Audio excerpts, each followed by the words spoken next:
Hello, how are you? Very good, thank you. Your name? My name is Marthe Aponte, and I am an artist who specializes right now in picoté. And picoté is a technique that requires a punching tool to pierce hundreds of holes in paper.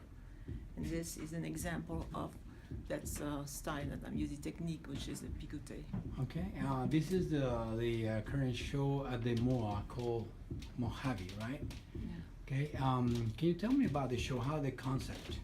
The concept came because when I arrived in Lancaster in the desert, I was very struck by the presence of trees that I had never seen before, the Joshua tree. And at that time, I really did not understand what the tree was about. And then later on, I realized that this Joshua tree is a survivor.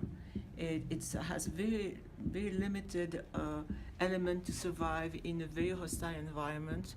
As a matter of fact, when I saw a dead Joshua tree, the roots were very small, and in order to capture the humidity, the most of the air, it has those spikes. So I decided to invent or to create a tribute to the Joshua tree, to what I understand is how you survive in a very difficult environment.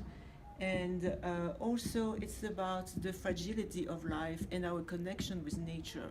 So regarding the survival or using very little, and you can see that those are spikes, and I cut hundreds of spikes, and each spikes has I don't know how many holes, because I'm very much interested also in the relationship between life and death, and between shadow and the light.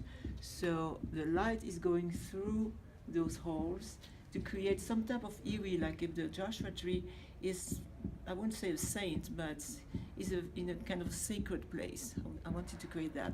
I wanted to people to stop and to look at the Joshua tree, because I've seen many times that the Joshua tree, although they are protected by law, I see them bulldozed, I see them abandoned, and it's very sad, and I wanted to do something about that.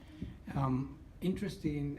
You have two characters on the side of the Joshua tree. What do they mean?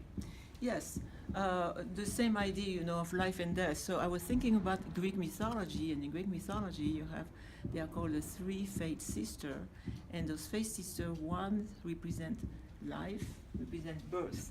So you see that ball of yarn here, this is a symbol of life. So how many yarns do we have at the beginning when we are born? We have a certain amount, 100, 110, 120, I'm not even sure that we have people who get to that. So this is her name is Clotho, and she represents the potential of life, how much life we have on this earth. The second one is not there.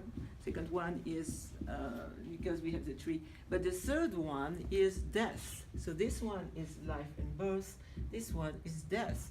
And she was holding scissors. So at one time, she said, okay, that's enough. You have lived your life, okay, now you don't have any more option, that's it. And she cuts the thread of life. And the reason why the hand is in that posture, is that significant? I'm glad you asked that question, because I wanted to, I'm very much into postmodernity, and I wanted to associate different cultures. So I have this is the hand of Buddha, that's this position.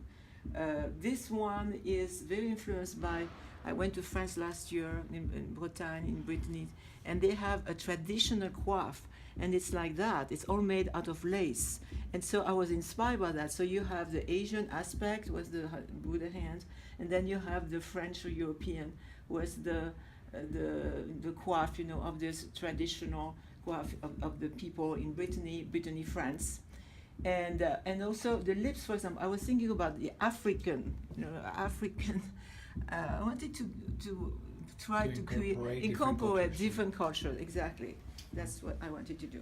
Thank you very much for your time. This is an amazing art piece, and we have the curtains open so that people can see a little bit of the work, but this one has to be seen with the curtains closed so you can have more perception, more color, and more light. So thank you so much, and I hope to keep seeing more of your work in the future. Thank you so much for interviewing me.